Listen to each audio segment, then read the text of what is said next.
So a very good day to all of you. Welcome everyone to Dr. Nitin's Academy.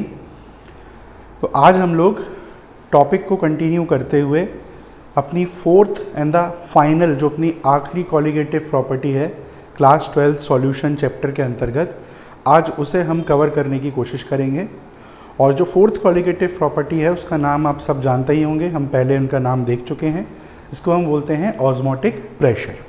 ठीक है, तो आज का पूरा लेक्चर हम कोशिश करेंगे कि ऑस्मोटिक प्रेशर को ही कंप्लीटली उसके जितने भी कंसेप्ट्स हैं सबको समझने की कोशिश करेंगे। तो स्टार्ट करते हैं टॉपिक को आज के। इससे पहले प्रीवियस लेक्चर्स आप मेरे चैनल पर देख सकते हैं जो अपलोडेड हैं डॉक्टर नितिन्स अकेडमी के नाम से। सब्सक्राइब चैनल को आप पसंद करते हैं, चैनल अच्छा लग रहा है कंटेंट, तो आप सब्सक्राइब करें, लाइक करें वीडियोस को। कोई भी प्रॉब्लम आती है किसी टॉपिक में तो कमेंट करें। कोई आपको चीज़ें समझने में इशू आ रही हैं, अगर आपको लगता है कि ये चीज़ क्लियर नहीं हो पा रही है वो भी आप वहाँ पर शेयर कर सकते हैं, उसको भी हम बेटर करने की कोशिश करेंगे। स्टार्ट करते हैं तो फिर टॉपिक को बिना कोई देर किए। तो आज के टॉपिक का नाम है बच्चों ऑस्मोटिक प्रेशर। ऑस्मोटिक प्रेशर क्या होता है? ऑस्मोटिक प्रेशर, देखो प्रेशर का मतलब तो आप जानते होंगे। प्रेशर तो एक बेसिक सी टर्म है जिसका मतलब अब तक तो आपको समझ में आ गया होगा। प्रेशर क्या होता है? शुद्ध हिंदी भाषा में अगर बात करें तो इट्स काइंड ऑफ दबाव बोलते हैं ना जिसको। जैसे अभी आप 12th में हैं, बोर्ड एग्ज़ाम, प्रेशर दबाव फील हो रहा है ना आपको, अलग से करे एग्ज़ाम में अच्छा करना है, पढ़ना है। 12th पास कर लोगे तो फिर कॉम्पिटिटिव एग्ज़ाम, उसका प्रेशर।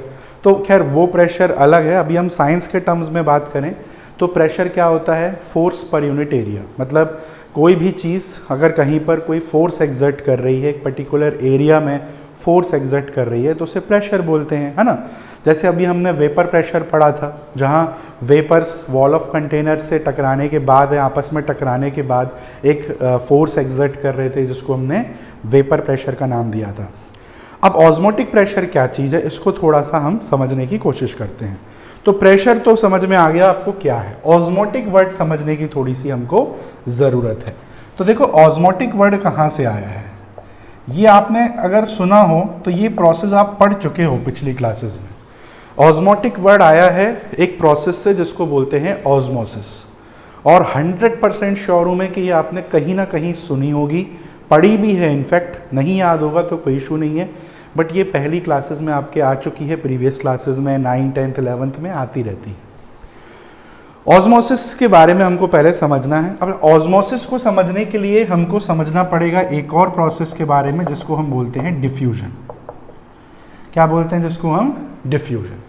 डिफ्यूजन अगर आप समझ गए तो ऑस्मोसिस भी सिंपल ही है, क्योंकि दोनों में काफ़ी हद तक सिमिलैरिटीज़ हैं, ज़्यादा कुछ फ़र्क दोनों में है नहीं। तो पहले हम डिफ्यूजन समझेंगे, साइड बाय साइड दोनों को हम समझेंगे, और ये एक बार समझ में आ गया आपको तो फिर ऑस्मोटिक प्रेशर आपके लिए समझना बहुत ही ईजी हो जाएगा।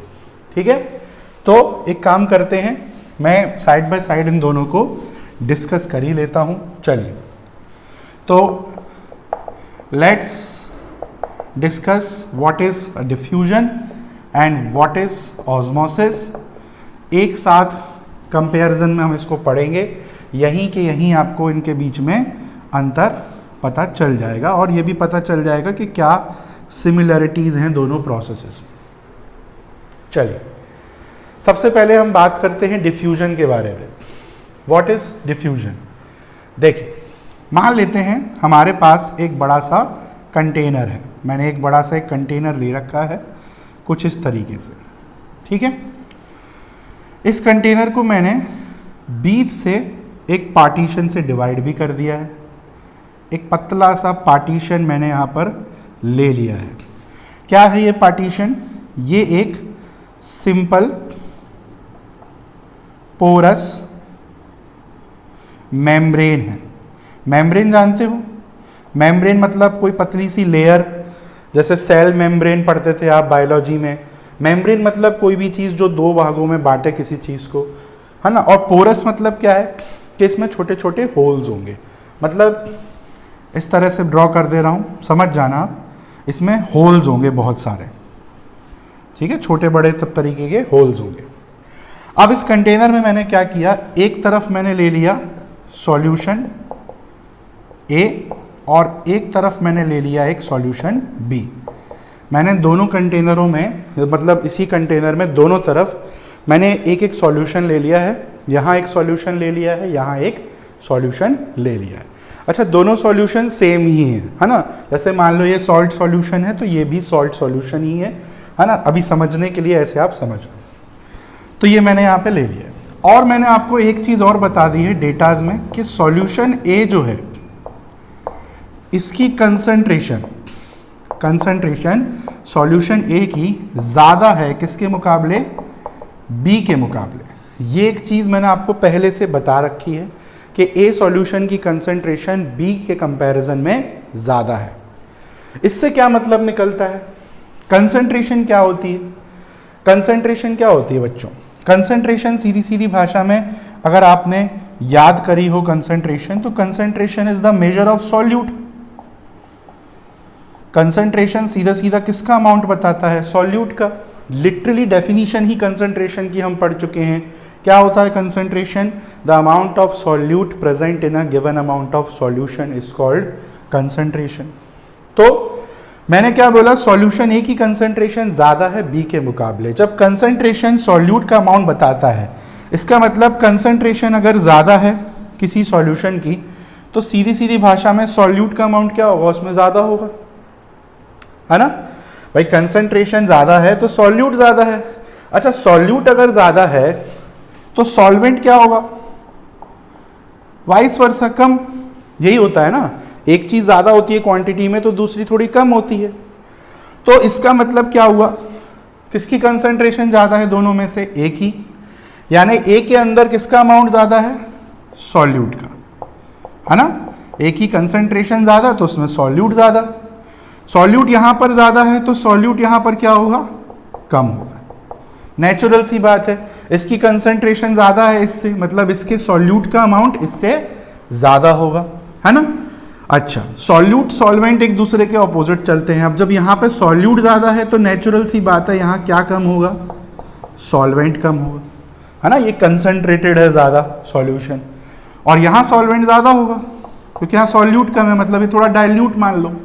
यही तो होता है डाइल्यूट सॉल्यूशन, जहाँ सॉल्वेंट ज़्यादा होता है ना। तो ये कंडीशन आपको समझ में आ गई होगी। इतना क्लियर हो गया आपको। पहले तो दो सॉल्यूशन लिए हैं एक ही कंटेनर में, मेम्ब्रेन से उनको डिवाइड कर दिया है, एक की कंसंट्रेशन दूसरे से ज़्यादा है। अब देखो, अब ये जो बीच में मैंने मेम्ब्रेन लगाई है इसमें क्या है, बहुत सारे होल्स। अब हर सब्सटेंस की या हर चीज़ की एक नेचर होता है क्या, मूवमेंट का। कोई भी चीज़ जिसमें काइनेटिक एनर्जी हो वो मूव करेगी। इनफैक्ट मैं आपको भी बोलूं कि पूरे 24 घंटे एक जगह खड़े रहो तो हो सकता है आप 24 घंटे खड़े हो जाओ, हो सकता है आप 2 दिन 3 दिन खड़े रहो एक ही जगह, एक पॉइंट के बाद तो आप हिलोगे ही, क्योंकि हम एक ऑब्जेक्ट है, हम एक पार्टिकल है, हमारी काइनेटिक एनर्जी है तो हम मूव करते हैं। वैसे ही इनकी भी काइनेटिक एनर्जी होती है तो ये भी मूव करेंगे, यानी कि क्या होगा, इनका मूवमेंट होगा। कहाँ से कहाँ मूवमेंट करेंगे, तो बीच में होल्स हैं बहुत सारे, तो आराम से ये होल्स के थ्रू इधर उधर आना जाना कर सकते हैं। सवाल ये उठता है कि कौन कहाँ मूव करेगा। मूवमेंट देखो रैंडम नहीं होते, मतलब ऐसे तो कोई भी कहीं मूवमेंट करने के लिए पूरी फ्रीडम है उसको, बट अगर हम बात करें स्पेसिफिकली इस केस में तो मूवमेंट रैंडम नहीं होता। एक बेसिक रूल है साइंस का, अगर आपको पता हो, कोई भी चीज़ मूवमेंट हमेशा कहाँ से कहाँ करती है, हायर से लोअर की तरफ। गैस ज़्यादा प्रेशर जहाँ होगा वहाँ से कम की तरफ दौड़ती है। अगर हम कोई चीज़ ऊपर हाइट से नीचे फेंकेंगे तो हाई से नीचे आएगी। भाई आप कोई ऊपर वाले छत से कोई नीचे बाल्टी फेंकोगे तो नीचे ही गिरेगी कि हवा में चली जाएगी। पानी वाटरफॉल ऊपर से नीचे ही गिरता है। तो हमेशा चीज़ें हाई से लो की तरफ मूव करती हैं। यहाँ पर हाई से लो से मतलब क्या है, हमारा कंसंट्रेशन से। यानी कि सीधे सीधे देखो बच्चों, डिफ्यूजन की डेफिनेशन आपको मिल गई। डिफ्यूजन क्या होता है, व्हाट इज डिफ्यूजन, अब मैं आपको बता रहा हूं। डिफ्यूजन क्या होता है, the movement of any substance, कुछ भी। अब एनी सब्सटेंस से हमारा मतलब क्या है, सॉल्यूट भी सॉल्वेंट भी। The movement of any substance from the region of their higher concentration, from the region of their higher concentration to the lower concentration, to the lower concentration is called diffusion. समझ में आया? किसी भी substance का movement उसके higher concentration से, मतलब जहां उसका अमाउंट ज्यादा है, जहां उसका कंसंट्रेशन ज्यादा है, वहां से किसकी तरफ? लोअर की तरफ, जहां उसका अमाउंट कम है, इसको हम बोलते हैं डिफ्यूजन। सिंपल है, समझ में आ गया ना डिफ्यूजन क्या होता है? So this is called diffusion. अब जैसे मैं आपसे पूछूं, बताओ कौन चीज कहां मूव करेगी? अब बताओ सॉल्यूट कहां मूव करेगा, सॉल्वेंट कहां मूव करेगा? तो सॉल्यूट की कंसंट्रेशन कहां ज्यादा है? इस तरफ, ए साइड में। यहां कम है सॉल्यूट, तो सॉल्यूट मूव करेगा यहां से यहां, मतलब सॉल्यूट का मूवमेंट होगा ए टू बी। ठीक है, सॉल्यूट का मूवमेंट होगा ए टू बी में, ये अंडरस्टूड है। सॉल्वेंट कहां ज्यादा है? इधर सॉल्वेंट यहां का है कम, तो सॉल्वेंट का मूवमेंट होगा बी से ए की तरफ। तो ये जो मूवमेंट होता रहता है, इसी मूवमेंट को हम बोलते हैं क्या? डिफ्यूजन। क्लियर हो गया? समझ में आ गया?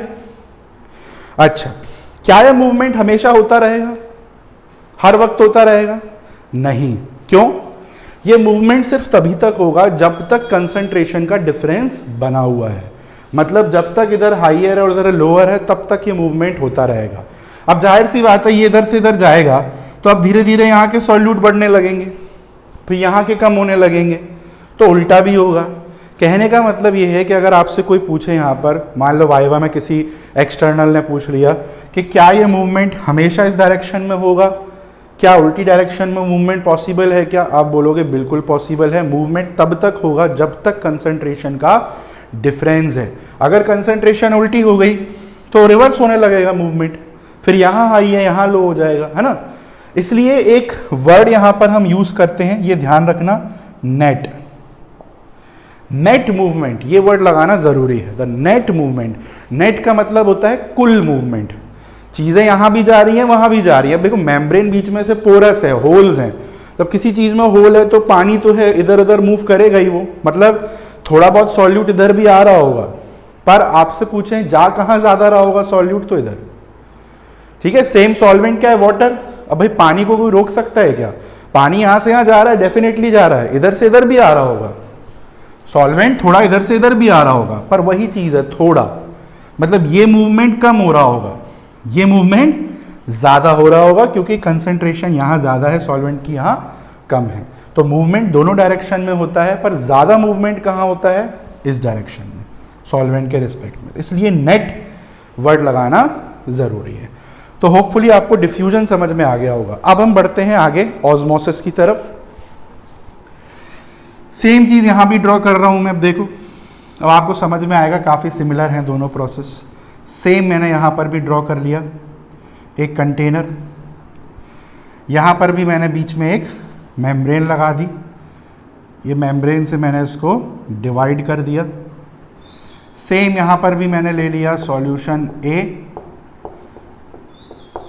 Solution B, same. ठीक है, और ये भी सेम। क्या? कंसंट्रेशन किसकी ज्यादा है? सॉल्यूशन ए की कंसंट्रेशन ज्यादा है किसके मुकाबले? बी के मुकाबले। सब कुछ सिमिलर कंडीशन रखी है मैंने, अभी तक कोई चेंज नहीं किया। इसका मतलब ये है कि सॉल्यूट कहां पे ज्यादा होगा? यहां ज्यादा होगा।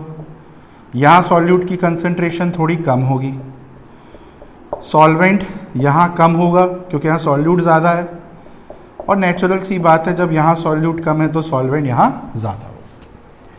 अब आप बोलोगे सेम तो है, क्या फ़र्क है दोनों में? फ़र्क है इस मेम्ब्रेन का। यहाँ जो मेम्ब्रेन ली थी मैंने, ये पोरस मेम्ब्रेन ली थी, सिंपल सी मेम्ब्रेन ली थी, कोई खास स्पेशल इस मेम्ब्रेन के बारे में नहीं थी चीज़। यहाँ पर जो हम मेम्ब्रेन लेते हैं इसको हम बोलते हैं सेमी परमिएबल मेम्ब्रेन, इसको हम बोलते हैं सेमी परमिएबल मेम्ब्रेन, SPM। अब ये क्या चीज है? देखो वर्ड से मतलब सोचा करो, सेमी परमिएबल। परमिएबल मतलब परमिट करना किसी चीज को, अलाउ करना। यहां क्या करती है ये? Allow movement. सेमी मतलब क्या होता है? आधा, पार्शियल, मतलब ये ऐसी मेम्ब्रेन है जो पूरी तरीके से मूवमेंट अलाउ नहीं करती, या यूं कहें कि हर टाइप के सब्सटेंसेस का मूवमेंट इसके अक्रॉस नहीं हो सकता। क्यों? रीजन, बिकॉज इसमें बहुत छोटे छोटे सब माइक्रोस्कोपिक होल्स होते हैं या पोर्स होते हैं। ये भी पोरस मेम्ब्रेन ही है, ये भी पोरस है। फर्क ये है कि इसमें जो होल्स थे वो बड़े बड़े थे, बड़े बड़े साइजेस के थे।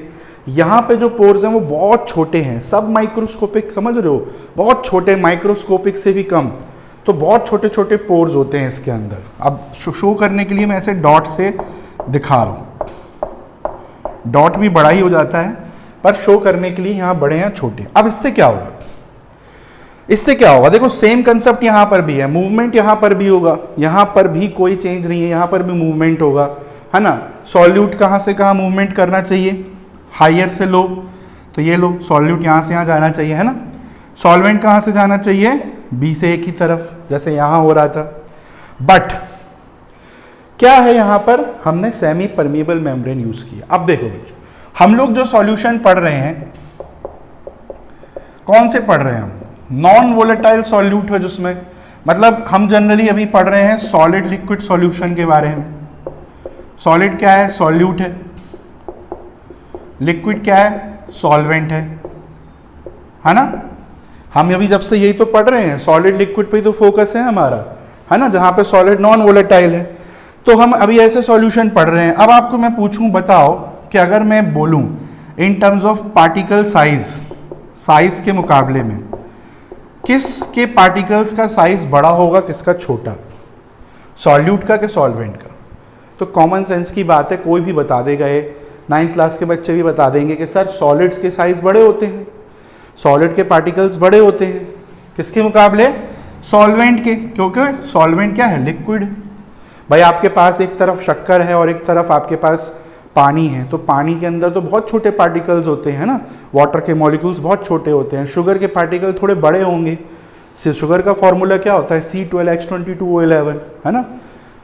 तो इनका साइज बड़ा होता है, इनका साइज छोटा होता है। अब ऐसे में होता क्या है? ऐसे में होता यह है कि because of very small size of solvent particles, वो तो आराम से क्रॉस कर जाते हैं जहां उनको क्रॉसिंग करनी है, जिधर से जिधर उन्हें आना है आराम से आ जाएंगे। बट सॉल्यूट के साइज बड़ा होने के कारण ये कोशिश तो करते हैं जाने की इस तरफ, बट साइज इतना छोटा है, पोर्स इतने छोटे हैं कि वो यहीं पर फंस के रह जाते हैं। मतलब सॉल्यूट का मूवमेंट देखने को यहाँ पर नहीं मिलता है, ना इधर से इधर ना इधर से इधर। सो ये फर्क है, देखो आप ऑस्मोसिस और डिफ्यूजन में। अब यहाँ से ऑस्मोसिस की डेफिनेशन बना सकते हैं। क्या होगी ऑस्मोसिस? द नेट मूवमेंट, ठीक है, नेट वर्ड यहां भी यूज करेंगे, the net movement of only solvent particles.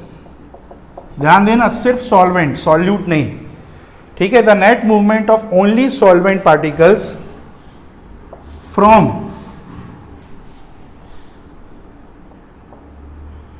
The region of their higher concentration. Their word क्यों लगाया? मतलब उनकी हायर कंसंट्रेशन, मतलब सॉल्वेंट की बात हो रही है तो सॉल्वेंट की कंसंट्रेशन ज्यादा होगी, वहां से from the region of their higher concentration to lower concentration, to lower concentration through, ये चीज जरूर ऐड करनी है, SPM, through semi permeable membrane, क्योंकि यहां मेम्ब्रेन हमने स्पेशल टाइप की ली हुई है। तो ये होती है डेफिनीशन किसकी? ऑस्मोसिस की। समझ में आया? सिर्फ सॉल्वेंट पार्टिकल्स का मूवमेंट होना उनकी हायर कंसंट्रेशन से उनकी लोअर कंसंट्रेशन की तरफ, मतलब सॉल्वेंट जहां ज्यादा है वहां से कम की तरफ मूव करना, इसको बोलते हैं हम ऑस्मोसिस। एक तरीके से और डिफाइन करने का, ये तो हमने in terms of solvent define किया है ना, कि सॉल्वेंट का मूवमेंट सॉल्वेंट की हायर कंसंट्रेशन से सॉल्वेंट की लोअर कंसंट्रेशन की तरफ। एक ऐसे भी डिफाइन कर सकते हैं, net movement of solvent particles from the region of region of, इसके बाद से अलग हो जाता है, from the region of lower solution concentration to higher solution concentration, ऐसे भी डिफाइन कर सकते हैं। मतलब ऊपर की लाइन तो सेम रहेगी, बट जैसे यहां लिखा है ना from higher concentration to lower, ऐसे ये भी लिख सकते हैं। अब आप बोलोगे ये उल्टा क्यों लिख दिया, आपने तो बताया था सर कि कोई चीज़ हाई से लो में जाती है, यहाँ उल्टा लिख रहे हो सर आप, अब लो से हाई। अरे भाई थोड़ा सा दिमाग लगाओ, यहाँ क्या बोला था, सॉल्वेंट की हायर कंसंट्रेशन से लोअर की तरफ, मतलब सॉल्वेंट यहाँ ज़्यादा है तो यहाँ से कम की तरफ। ये भी वही चीज़ लिखी है, पर यहाँ क्या लिखी है, सॉल्यूशन की कंसंट्रेशन, जहाँ सॉल्यूशन की कंसंट्रेशन लोअर हो वहाँ से ज़्यादा की तरफ। बताओ सॉल्यूशन की कंसंट्रेशन लोअर कहाँ है, सॉल्यूशन की कंसंट्रेशन की जब भी बात हो तो सॉल्यूट की बात होती है। इसका मतलब सॉल्यूट की कंसंट्रेशन कहाँ कम है, इधर ही तो कम है, यहीं तो सॉल्वेंट ज़्यादा है, तो बात तो वही हो गई ना भाई। सॉल्यूशन की कंसंट्रेशन जहाँ कम होगी वहाँ सॉल्यूट कम होगा, सॉल्यूट कम होगा तो वहाँ सॉल्वेंट ज़्यादा होगा, तो वही बात है, एक ही बात है घुमा फिरा के।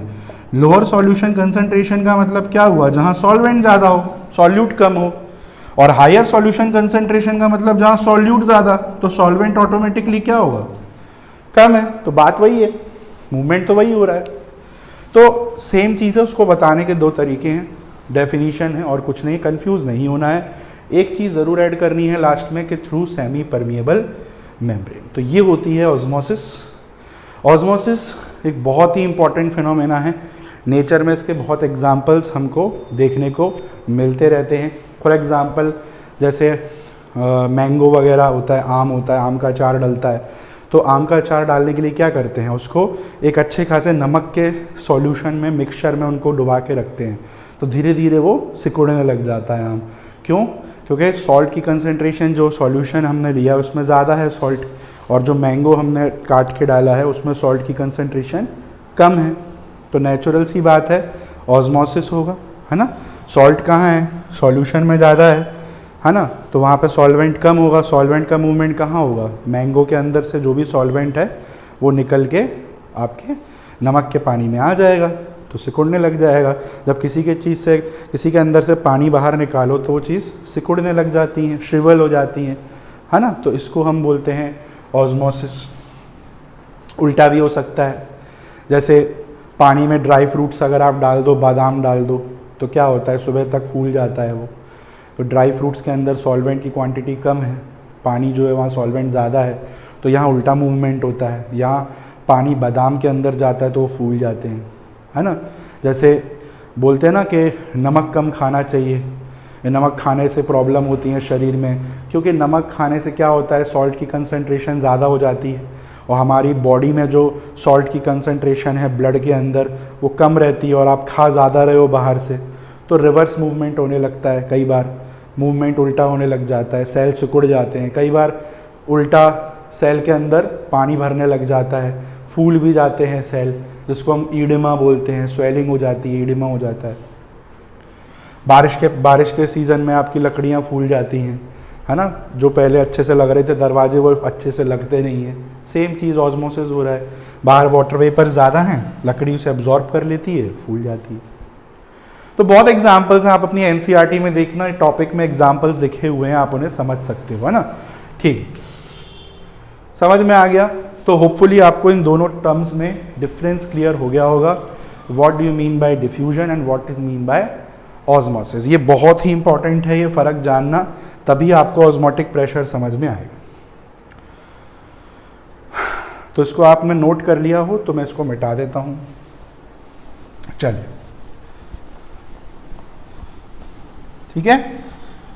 तो फ़र्क क्या है दोनों में, डिफ्यूजन में कोई भी टाइप के सब्सटेंस का मूवमेंट हो सकता है, चाहे वो सॉल्यूट हो चाहे वो सॉल्वेंट हो, जबकि ऑस्मोसिस में सिर्फ किसका मूवमेंट होता है, सॉल्वेंट का। कारण पार्टिकल साइज और मेम्ब्रेन। डिफ्यूजन में हम कोई भी नॉर्मल मेम्ब्रेन यूज़ करते हैं, पोरस मेम्ब्रेन। ऑस्मोसिस में सिर्फ क्या यूज़ करते हैं, सेमी परमिएबल मेम्ब्रेन। तो थोड़ा सा इसके बारे में भी बात कर लेते हैं। कई बार इसके ऊपर शॉर्ट नोट भी आता है पेपर में, what is semi permeable membrane, क्या होती है, तो इसको भी थोड़ा सा समझ लेते हैं। Semi permeable membrane, selectively permeable membrane भी इसको हम बोलते हैं, अलग अलग नाम है और कुछ नहीं है। चलिए, तो डेफिनीशन क्या हो जाएगी इसकी, अपने से लिख सकते हैं। अब तो डेफिनीशन बहुत सिंपल है, क्या होगी डेफिनीशन, सोचो। द मेम्ब्रेन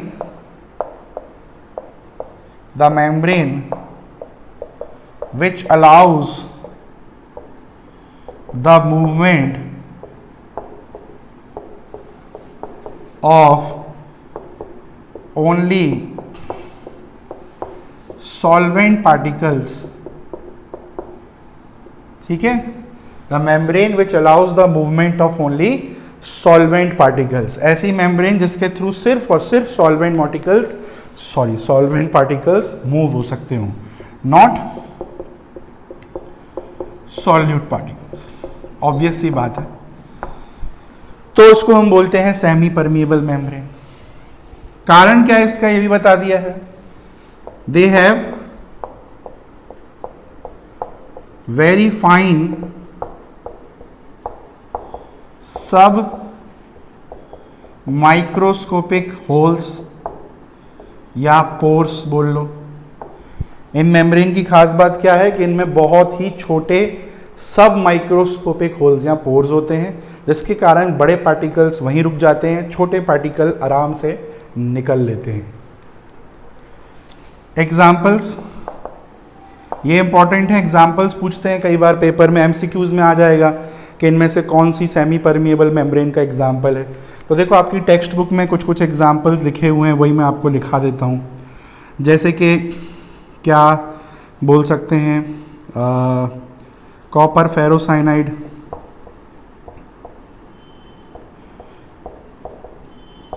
कॉपर फेरोसाइनाइड होता है Cu2FeCN6, Cu2FeCN6, this is copper ferrocyanide, ठीक है। एनिमल मेम्ब्रेन, कोई भी एनिमल की मेम्ब्रेन, जैसे कि पिग ब्लैडर, पिग का ब्लैडर। सेलोफेन,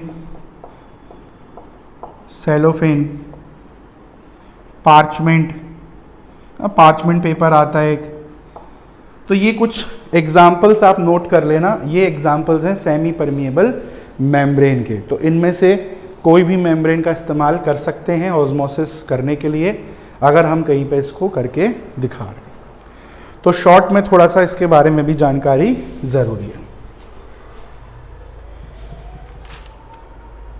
ठीक है, समझ में आ गया।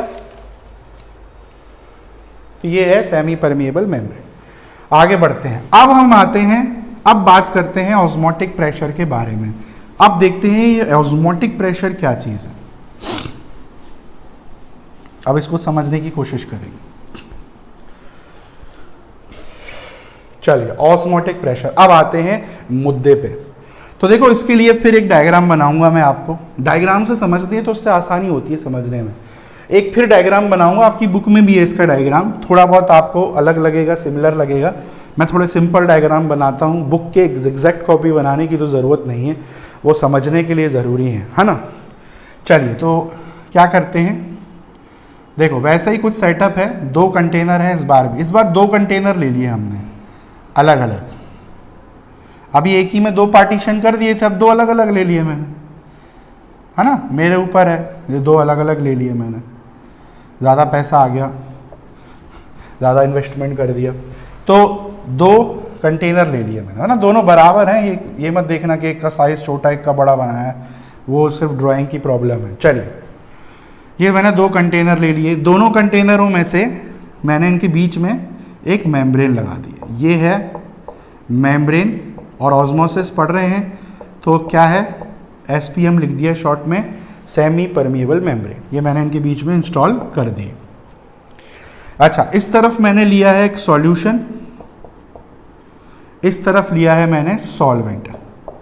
आप चाहो तो ऐसे भी कर सकते हो जैसे पीछे में किया था, एक तरफ सॉल्यूशन ए, एक तरफ सॉल्यूशन बी, बात वही है। अभी मैंने यहाँ एक तरफ सॉल्यूशन एक तरफ सॉल्वेंट ऐसा क्यों लिया मैंने, क्योंकि देखो भाई यहाँ पे सॉल्यूट का मूवमेंट तो होता नहीं है ना, इस पूरी प्रोसेस में सॉल्यूट तो मूव करते नहीं है, इसलिए हमारा फोकस सॉल्वेंट पे है। तो हमने एक तरफ लिया है प्योर सॉल्वेंट, यहाँ सिर्फ सॉल्वेंट ही है और कुछ नहीं, इसके अंदर पूरा सॉल्वेंट ही भरा हुआ है। ये डॉट डॉट जो दिखाए हैं ये सॉल्वेंट है। यहां लिया है सॉल्यूशन, सॉल्यूशन मतलब सॉल्यूट भी है सॉल्वेंट भी है ना। ये सॉल्वेंट को डॉट से समझ लो और ये बड़े पार्टिकल किसके हो गए, सॉल्यूट के हो गए। तो यहां दोनों हैं, क्लियर है। और ये बीच में मेम्ब्रेन है। तो इतना समझ में आपको आ गया होगा सेटअप। अब मैं आपसे पूछूं, बताओ कि मूवमेंट कहां से कहां होगा सब्सटेंसेस का। तो सॉल्यूट के बारे में तो पहले हम बात ही नहीं करें, सॉल्वेंट पे फोकस है हमारा। अब बताओ सॉल्वेंट की कंसंट्रेशन कहाँ ज़्यादा होगी, इधर के इधर, सोचो कहाँ सॉल्वेंट ज़्यादा होगा, राइट हैंड साइड में कि लेफ्ट हैंड साइड में। तो भाई जहाँ ज़्यादा होगा वहाँ सॉल्वेंट, कहाँ ज़्यादा होगा सॉल्वेंट, यहाँ। कॉमन सेंस की बात है ना, यहाँ सॉल्वेंट तो है पर साथ में सॉल्यूट भी तो है, यहाँ सिर्फ सॉल्वेंट ही सॉल्वेंट है, तो सॉल्वेंट की कंसंट्रेशन यहाँ ज़्यादा है, यानी सॉल्वेंट का मूवमेंट ऐसे होगा।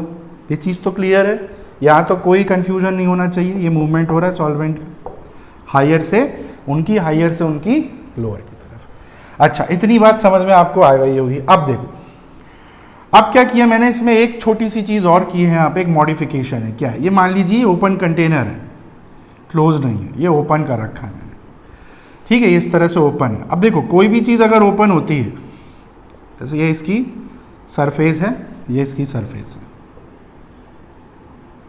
ठीक है। ये मान लीजिए मैंने यहाँ पे पिस्टन लगा दिया है, पिस्टन कोई प्लेट लगा दी है मैंने ऊपर से। अब देखो अभी क्या, मान लो दोनों कंटेनर्स खुले हैं, दोनों ऊपर हैं, दोनों के ऊपर एक प्लेट लगी है, दोनों के ऊपर एक कुछ ना कुछ प्रेशर एग्जर्ट हो रहा है। क्या हो रहा है, क्या बोलते हैं उसको, बाहर से जो लगता है प्रेशर, एटमॉस्फेरिक प्रेशर। तो यहाँ से एक एटमॉस्फेरिक प्रेशर अप्लाई हो रहा है और यहाँ से भी हो रहा है, और दोनों बराबर हैं, दोनों प्रेशर इक्वल हैं। तो ये चीज़ अभी आपकी देखने को मिलेगी। अब मैंने आपसे क्या बोला कि मुझे कुछ भी ऐसा करो इस पूरे सेटअप में, कुछ भी, मैं नहीं जानता, आपको बहुत सेटअप मैंने पकड़ा दिया है, आप कुछ तो भी इसमें ऐसा करो, मॉडिफिकेशन करो, जो करना है करो कि ये सॉल्वेंट का मूवमेंट होना बंद हो जाए। ध्यान देना, मेरे वर्ड सुनना, कुछ ऐसा करना है मुझे इस पूरे सेटअप में कि सॉल्वेंट यहाँ से यहाँ आना, मूव होना बंद हो जाए। भाई सॉल्यूट को नहीं पसंद आ रहा, उसको नहीं मन कर रहा, वो देख रहा है कि भाई मेरा तो हो नहीं रहा मूवमेंट, दूसरे का हो रहा है, क्यों करूँ मैं। तो मान लीजिए मुझे सॉल्वेंट का मूवमेंट बंद करना है, तो क्या करूँ मैं ऐसा इस पूरे सेटअप में कि वो चीज़ होना बंद हो जाए। 2 मिनट पॉज लेके आप खुद सोचो, समझ में आ जाए। देखो कंसंट्रेशन कम ज़्यादा करने का तो ऑप्शन नहीं है। आप बोलोगे सर एक काम करते हैं, यहाँ सॉल्वेंट बढ़ा देते हैं, बराबर कर देते हैं, जितना सॉल्वेंट यहाँ है यहाँ भी उतना कर देते हैं, यहाँ से सॉल्यूट हटा देते हैं, तो अपने आप मूवमेंट बंद हो जाएगा, है ना। और लॉजिकल आंसर यही है, पर मैं बोल रहा हूँ ऐसा आप कुछ भी करना आपको अलाउड नहीं है। तो क्या करो, एक ही चीज़ है जो आप कर सकते हो। क्या, देखो कोई, आप मान लो आपकी तरफ दौड़ता हुआ आ रहा है, कोई इंसान दौड़ता हुआ आ रहा है, कोई मान लीजिए आपके स्कूल का ही कोई क्लासमेट है और आप उसे बिल्कुल पसंद नहीं करते, वो आपके पास आ रहा है, आपको बिल्कुल पसंद नहीं है ना, चिपकना पसंद नहीं होता कई लोगों को। अब वो दौड़ के आ रहा है आपकी तरफ, आपको अवॉइड करना है उस इंसान को, है ना, लिटरली वहाँ से भगाना है, वो कूद रहा है आपके ऊपर बार बार, तो आप क्या करोगे, उसको धक्का मारोगे, भाई गले तो नहीं लगा लोगे, है ना, जाहिर सी बात है, आप उसको पुश करोगे, धक्का मारोगे कि भाई दूर जा हमसे, हमारे पास मत रहे। यानी किसी भी चीज़ को पुश करके हम अपने से दूर कर सकते हैं। वैसे ही अगर हम सॉल्वेंट के पार्टिकल्स को किसी तरह पुश करें, धक्का मारे, फोर्स लगाएं, तो हो सकता है वो वापस जाने लगे या उनका मूवमेंट आना स्टॉप हो जाए, बंद हो जाए। अभी तो मैं बंद करने से मतलब है। तो किसी भी चीज़ को जब हम रेजिस्टेंस देते हैं तो वो चीज़ होना बंद हो जाती है। कैसे दे सकते हैं वो रेजिस्टेंस, देखो अभी प्रेशर दोनों तरफ बराबर है, मैं किसी एक तरफ प्रेशर अगर ज़्यादा लगाऊं तो ये चीज़ पॉसिबल है। Pressure is what, force per unit area. अब किधर प्रेशर ज़्यादा लगाऊं, इधर के इधर, यहां अगर प्रेशर ज्यादा लगाऊंगा तो क्या होगा, ऑलरेडी सॉल्वेंट इधर से इधर भाग रहे हैं, और प्रेशर लोगे, पीछे से धक्का मारोगे, कोई इंसान दौड़ते हुए जा रहा है और पीछे से आके आपने उसे धक्का मार दिया तो वो और आगे जाके गिरेगा खाई में, है नहीं। यानी प्रेशर कहां लगाना है, यहां। क्या लगाना है, एक्स्ट्रा प्रेशर।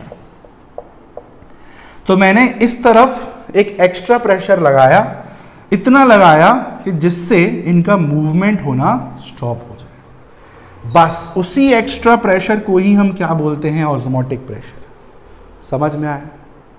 वो एक्स्ट्रा प्रेशर जिसको लगाने से सॉल्वेंट का मूवमेंट हायर से लोअर की तरफ होना बंद हो जाए, उस एक्स्ट्रा प्रेशर को बोलते हैं ऑस्मोटिक प्रेशर। क्लियर हो गया?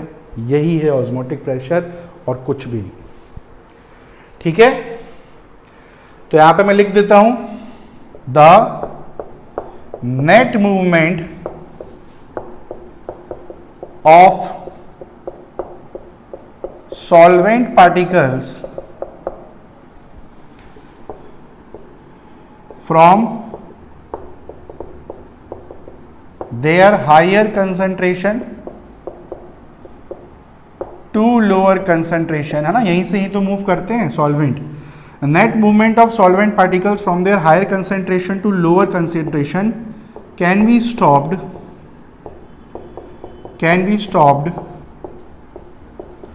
by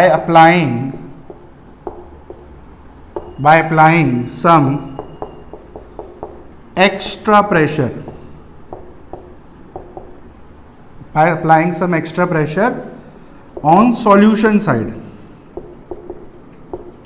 है ना, इस तरफ लेफ्ट साइड में अप्लाई किया है हमने। इसी एक्स्ट्रा प्रेशर को, ठीक है, the extra pressure that just एकदम रोक दे, that just stops the flow of solvent particles is called osmotic pressure। तो यही जो एक्स्ट्रा प्रेशर है, वो एक्स्ट्रा प्रेशर जो जस्ट स्टॉप कर रहा है फ्लो को सॉल्वेंट पार्टिकल के, जस्ट रोक रहा है, उसी एक्स्ट्रा प्रेशर को हम बोलते हैं ऑस्मोटिक प्रेशर। तो समझ में आया? ये होता है ऑस्मोटिक प्रेशर। क्या होता है सिंबल ऑस्मोटिक प्रेशर का? पाई। ठीक है, पाई से इसको हम रिप्रेजेंट करते हैं। ठीक है, पाई से। तो ये ऑस्मोटिक प्रेशर का सिंबल है पाई। क्लियर हो गया? समझ में आया? तो इतना फटाफट से नोट कर लीजिए आप लोग, फिर कहानी आगे बढ़ाएंगे। तो ये थी कहानी ऑस्मोटिक प्रेशर की। ठीक है,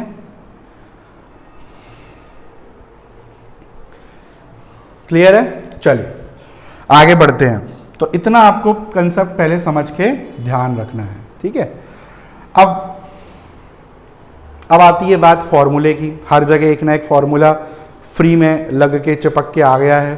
कोई टॉपिक पढ़ो, फॉर्मूला रेडी रहता है ना। तो यहाँ भी नहीं बच सकते हम। केमिस्ट्री में यही दिक्कत है।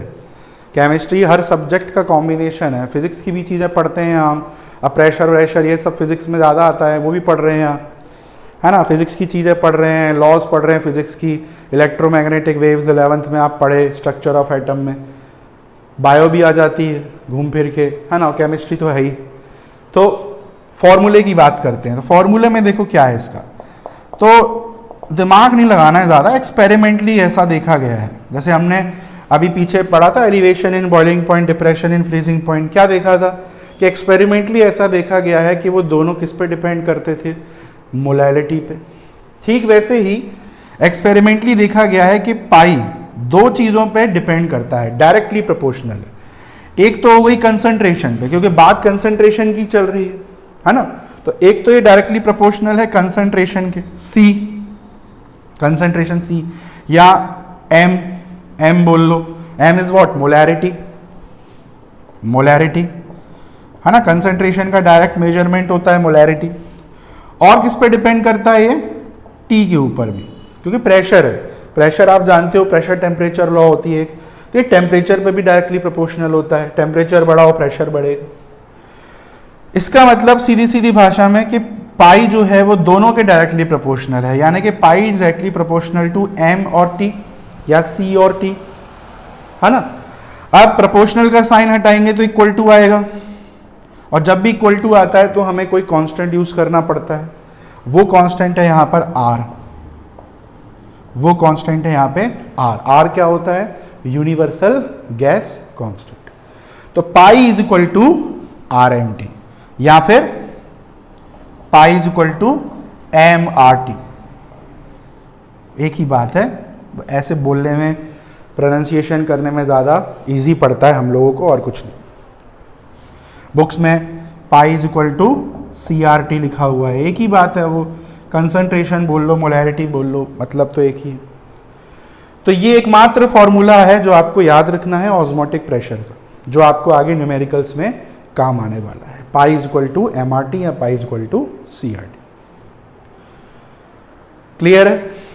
अच्छा, ये फॉर्मूला देखने में नया लग रहा होगा आपको, पर एक तरह से ये देखा जाए नया फॉर्मूला बिल्कुल भी नहीं है, ये आप पहले देख चुके हो, ये आपने डेफिनेटली कहीं ना कहीं पढ़ा होगा 11th में।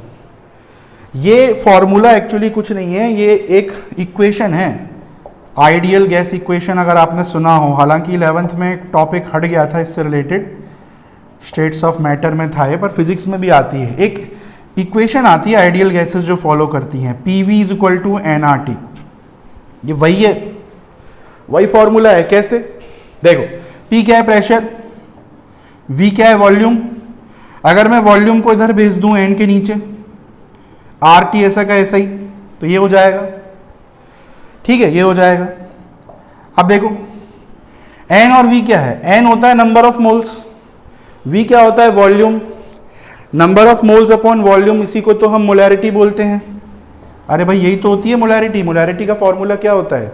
Number of moles of solute divided by volume of solution in litre. तो एन बाई वी का मतलब सीधे सीधे क्या हुआ? एम।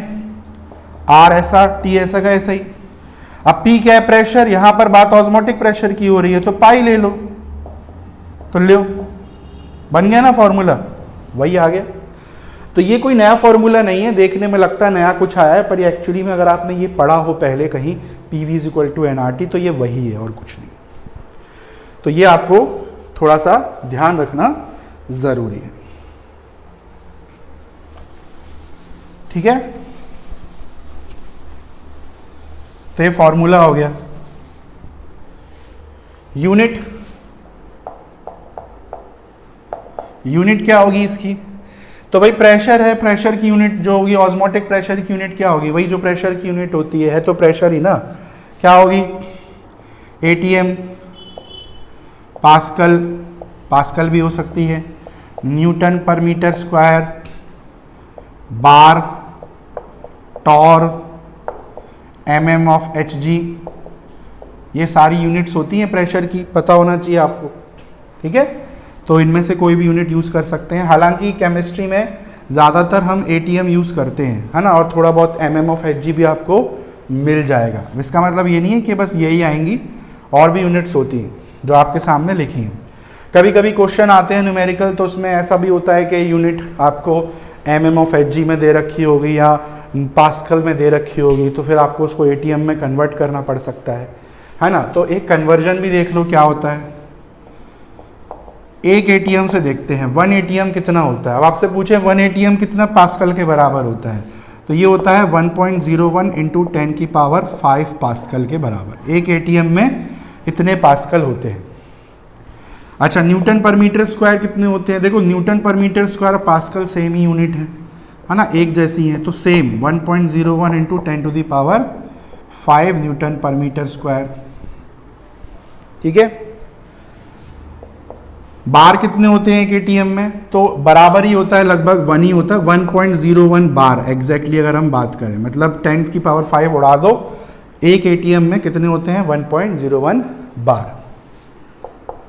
टॉर और एमएम ऑफ एचजी भी सेम है।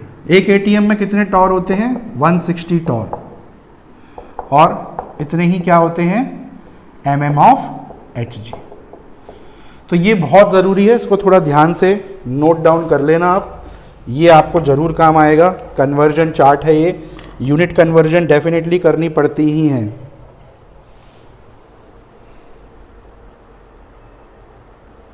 ठीक है,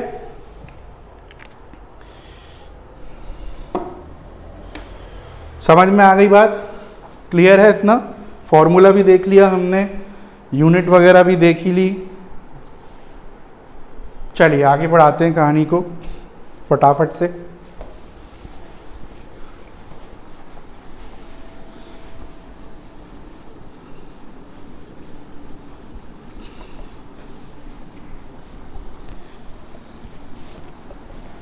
अच्छा, एक चीज़ और है, अभी जब आगे हम न्यूमेरिकल्स करेंगे तो एक चीज़ और आएगी, आपको 3 टर्म्स देखने को मिलेंगी, आइसोटोनिक,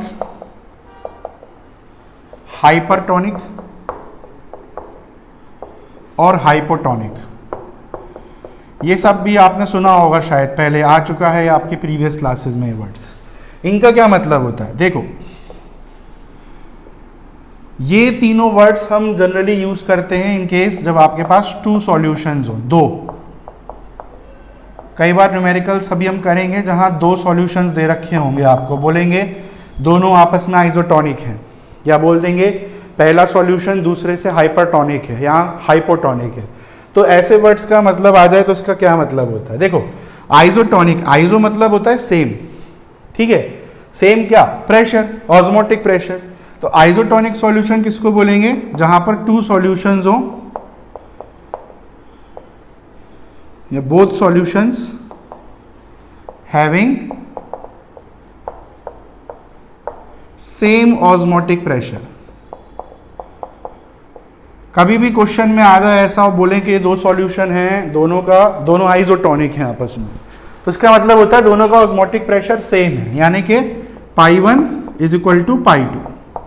एक सॉल्यूशन 1 है, दूसरा 2 है, तो दोनों के बराबर।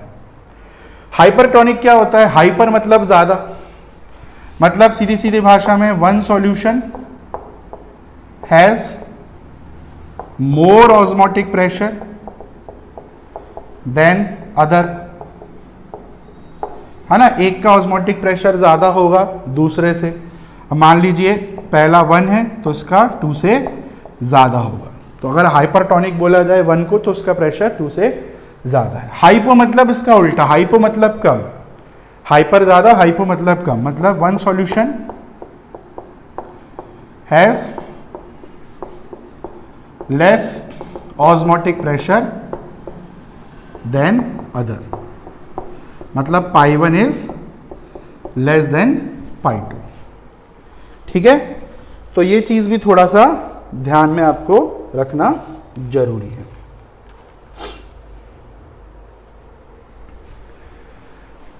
ठीक है, आइसोटोनिक, हाइपरटोनिक, हाइपोटोनिक। चलिए लिख लिया होगा, मिटा देता हूं।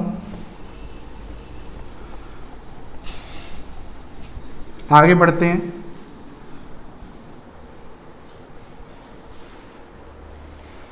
अब देखो, एक छोटा सा एक फिनोमेना और है जिसके बारे में और डिस्कस कर लेते हैं।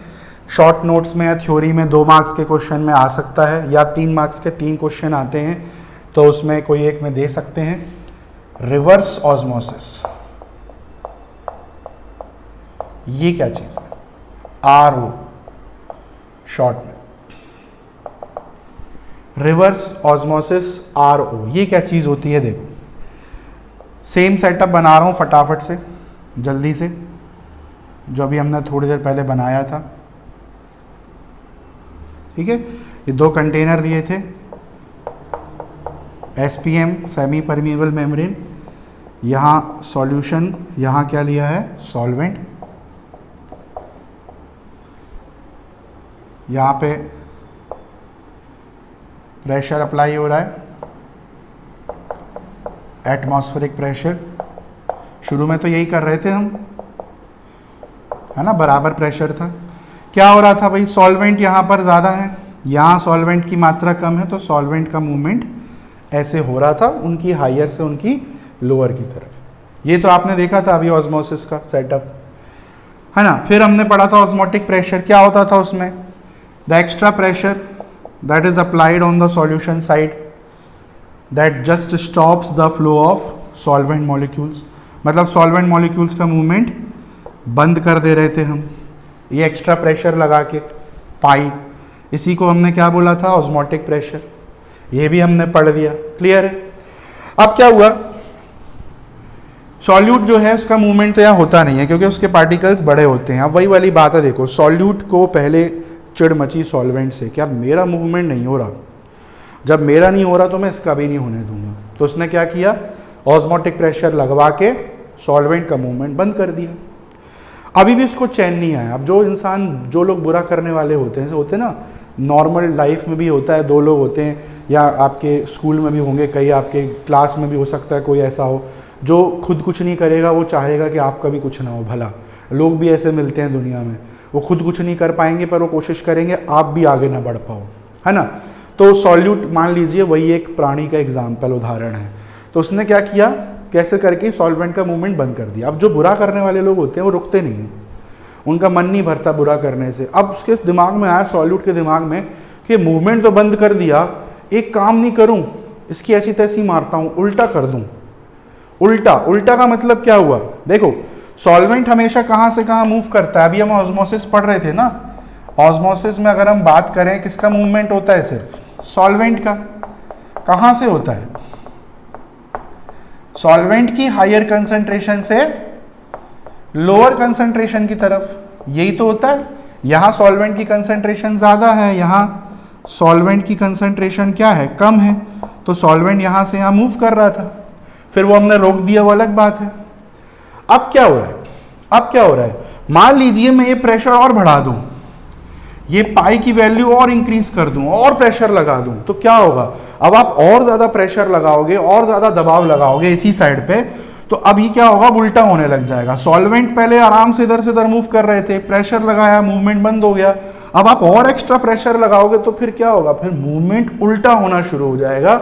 यानी कि यहां से सॉल्वेंट कहां की तरफ मूव करने लगेंगे, इस तरफ. मतलब यहां देखो सॉल्वेंट की कंसंट्रेशन कम है, यहां ज्यादा है, तो उल्टा होने लगेगा, लोअर से हायर की तरफ मूवमेंट होना स्टार्ट हो जाएगा. इसी को बोलते हैं रिवर्स ऑस्मोसिस. ऑस्मोसिस का उल्टा हो गया ना, रिवर्स हो गया, इसी को बोलते हैं हम क्या, रिवर्स ऑस्मोसिस, आरओ. समझ में आ गया क्या होता है रिवर्स ऑस्मोसिस. ठीक है, तो इसको मैं लैंग्वेज में लिख देता हूं ताकि आपको आसानी हो जाए समझने में. If we apply more pressure on solution side, more से मतलब क्या है, एक्स्ट्रा तो पहले अप्लाई कर दिए थे पाई, अब उससे भी ज्यादा. तो if we apply more pressure on solution side, then solvent particles starts moving in opposite या reverse direction, that is from the region of their, कहां से कहां, from the region of their lower concentration to higher concentration. उल्टा होना शुरू हो जाएगा. पहले तो अच्छे खासे इधर से इधर आ ही रहे थे, प्रेशर लगा के उनको रोक दिया, और लगा रहे हैं यहाँ प्रेशर, तो फिर उल्टा मूवमेंट होने लग जाएगा. इधर से इधर आना था, इधर से इधर जाना शुरू कर देंगे. यही होता है रिवर्स ऑस्मोसिस. और इसका एक बहुत ही शानदार एग्जाम्पल है. क्या, ये पूछते हैं कई बार, इसी नाम से आ जाएगा question, desalination of sea water. Desalination of sea water में इसका बहुत इस्तेमाल होता है. या फिर जो घरों में आरओ होते हैं, प्यूरीफायर्स, क्या आरओ ही तो बोलते हैं उनको, जो घरों में इंस्टॉल होते हैं पानी फिल्टर करने वाले. आरओ का मतलब यही होता है, रिवर्स ऑस्मोसिस. इसी टेक्निक पे वो वर्क करते हैं. तो क्या होता है इसमें, डीसैलिनेशन ऑफ सी वाटर मतलब, जैसे मान लीजिए ये सॉल्यूशन साइड है, ये सॉल्वेंट साइड है, तो यहां हमने ले लिया सी वाटर. सी वाटर में क्या होगा, सॉल्ट होगा, सॉल्यूट प्लस वाटर होगा, यही तो होता है समुद्र का पानी, सी वाटर, है ना। यहाँ हमने सिर्फ वाटर लिया है, प्लेन वाटर, प्योर वाटर, तो क्या होगा, नॉर्मली पानी कहाँ से कहाँ आना चाहिए, इधर से इधर आना चाहिए, है ना। पर हम क्या करेंगे, यहाँ कुछ ऐसा सेटअप लगाएंगे जिससे हम यहाँ प्रेशर एक्सर्ट करेंगे। प्रेशर एक्सर्ट करने से क्या होगा, उल्टा होना शुरू हो जाएगा, मतलब अब यहाँ पे जितना भी सॉल्वेंट है वो यहाँ आना शुरू हो जाएगा, यानी कि सॉल्ट प्लस वाटर में से जितना भी वाटर है, ये क्या है, ये वाटर, ये पूरा का पूरा यहाँ से यहाँ आना शुरू हो जाएगा। मतलब सिर्फ यहाँ पर क्या रह जाएगा, यहाँ सिर्फ सॉल्ट रह जाएगा, सिर्फ सॉल्ट, यहाँ क्या आ जाएगा, पूरा पानी आ जाएगा। तो हमने क्या कर दिया, सीधे सीधे प्यूरिफिकेशन नहीं कर दिया इस वाटर का, भाई हमको इस पानी में से नमक निकालना था, इस पानी में से नमक अलग करना था, तो नमक यहीं रह जाएगा क्योंकि उसके पार्टिकल बड़े होते हैं। पानी पूरा यहाँ आ गया, यहाँ आपका आ गया प्योर वाटर, उसको आप फिल्टर कर लो, मस्त पियो आप पानी। तो कई कंट्रीज़ में ऐसा सिस्टम है समुद्र के पानी को प्यूरीफाई करके सप्लाई करने का। आरओ प्यूरीफायर्स में भी ये होता है, एक अलग से उसमें मशीनरी होती है जो यही काम करती है। या आपके घरों में जो पानी आता है ना, उस पानी में सॉल्ट के अलावा और भी इम्प्योरिटीज़ होती हैं, और भी बहुत सारे सॉल्यूट होते हैं, तो वो सॉल्यूट पार जा नहीं पाते, है ना, पानी का मूवमेंट उसमें से होता है, तो पानी एक्सट्रैक्ट हो जाता है, इम्प्योरिटी वहीं रह जाती है फिल्टर में, और हमको प्योर वाटर पीने के लिए मिल जाता है। तो ये ध्यान रखना है, ये इम्पॉर्टेंट है, ठीक है। ड्रिंकिंग वाटर निकालने के लिए डिसैलिनेशन ऑफ सी वाटर मतलब क्या होता है, प्यूरिफिकेशन ऑफ सी वाटर या डिसैलिनेशन। सैलाइन वर्ड मतलब होता है सॉल्ट, डी मतलब निकालना है, रिमूवल ऑफ सॉल्ट भी बोल सकते हैं। सॉल्ट निकाल दोगे तो वाटर अपने आप मिल जाएगा। सॉल्ट का इस्तेमाल भी कर सकते हैं, प्यूरीफाई करके क्रिस्टलाइज करके उसको नमक के रूप में यूज़ कर सकते हैं आरओ प्यूरीफायर्स में। तो ये होता है रिवर्स ऑस्मोसिस। तो ये मैंने आपको जितने भी सारे कंसेप्ट्स थे आज मैंने आपको यहाँ पर समझा दिए हैं related to osmotic pressure. Complete osmotic pressure की थ्योरी जो है वो मैंने आज आपको एक्सप्लेन कर दी है। इतना आपको पूरा कंटेंट याद रखना है, फॉर्मूला बताई दिया आपको। अब जो नेक्स्ट टर्न होगा, क्योंकि वीडियो ऑलरेडी लंबा हो गया है, नेक्स्ट वीडियो में हम इसके न्यूमेरिकल्स प्रैक्टिस करेंगे, ऑस्मोटिक प्रेशर के अलग अलग तरीके के क्वेश्चंस की प्रैक्टिस करेंगे। इसके बाद क्या आएगा, देखो 4 क्वालिटेटिव प्रॉपर्टी हो गई, खुशी नहीं मनानी है कि 4 बोली थी सर ने, 4 हो गई या ख़त्म चैप्टर, नहीं, अभी बचा है। अभी कुछ और टॉपिक्स बचे हैं डिस्कस करने के लिए। जैसे कि अगर आप एनसीईआरटी ओपन करोगे तो शुरू में सॉल्युबिलिटी से स्टार्ट हुआ है वो पूरा चैप्टर। मैंने सॉल्युबिलिटी जानबूझ के पहले नहीं पढ़ाया, क्योंकि सॉल्युबिलिटी में कुछ ऐसी टर्मिनोलॉजीज आती जो आपको हो सकता है उस समय क्लैरिटी से समझ में नहीं आती। तो न्यूमेरिकल्स के बाद नेक्स्ट सॉल्युबिलिटी पढ़ेंगे, और फिर इसके बाद एक टॉपिक और रहेगा वेंट ऑफ फैक्टर, तो वो आखिरी टॉपिक है इस चैप्टर का, फिर उसके बाद हम इसे ख़त्म कर देंगे। ठीक है, आज के लिए इतना ही। अच्छे से पढ़ाई करो, रिवाइज करो टॉपिक को, फॉर्मूले याद करो नेक्स्ट टर्म में, ताकि हम उन पे क्वेश्चंस कर सकें। ठीक है, चलो।